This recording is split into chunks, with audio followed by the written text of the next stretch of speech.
you lay down on the floor, ideally you're on a firm surface for this because you'll just be able to feel it a little bit easier. So just lying down, you should be straight, looking straight to the ceiling, shoulder blades nice and flat. So if you think of the collarbones, give them a big wide smile.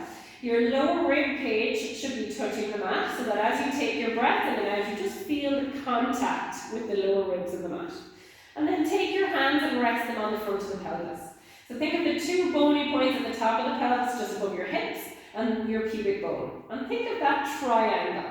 And just rest your hands on it so the fingers are dropping towards the pubic bone, heel of the hands are resting higher up. And just tilt the pelvis forwards and backwards. So feel that triangle tilting forwards, you're going to feel your back arch from the floor.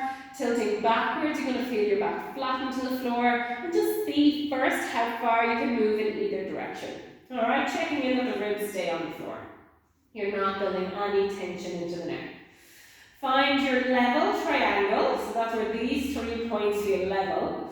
And that's a general rule of thumb, your neutral position.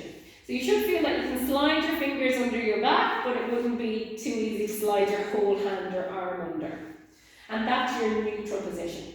So oftentimes when we're keeping one or both feet on the floor, you're in your neutral position. Ideally, we'd be in our neutral position for all exercises, but coming into an imprinted position just puts the oblique muscles into a slightly shorter, slightly stronger position, and it just means we're better able to maintain the position of the spine rather than it pulling away from the floor.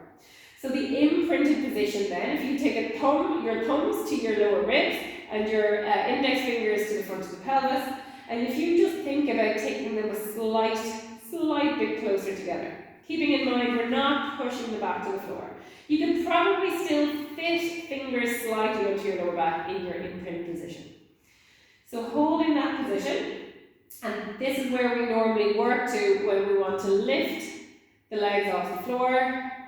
Just making sure that if you notice when your second leg lifts, that your lower back or lower ribs don't spring away from the floor. So adding the weight of the second leg can sometimes just be a little bit too heavy and you might feel that the ribs start to lift. So then you just need to work on connecting with your breath a little bit more, a slightly stronger breath out, pursing your lips to help build up that tension in the tummy muscles until you feel you can lift up that second leg without the ribs and the tummy muscles springing upwards.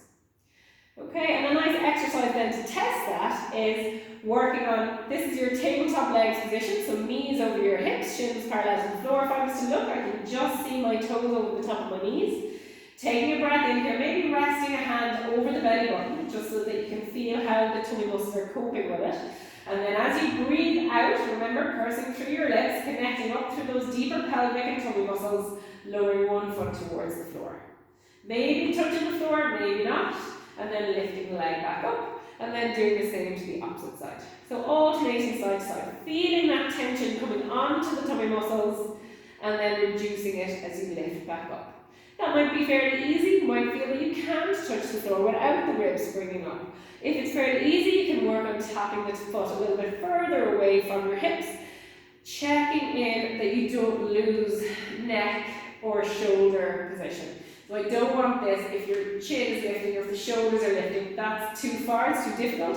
So don't go so far, don't go so low. Focus on keeping the chin and the shoulders in their position as well. And then taking the feet down one at a time, finding your neutral again, and taking a few deep breaths, because it's really important to give those tummy and pelvic muscles a chance to let go before you go on to the next exercise.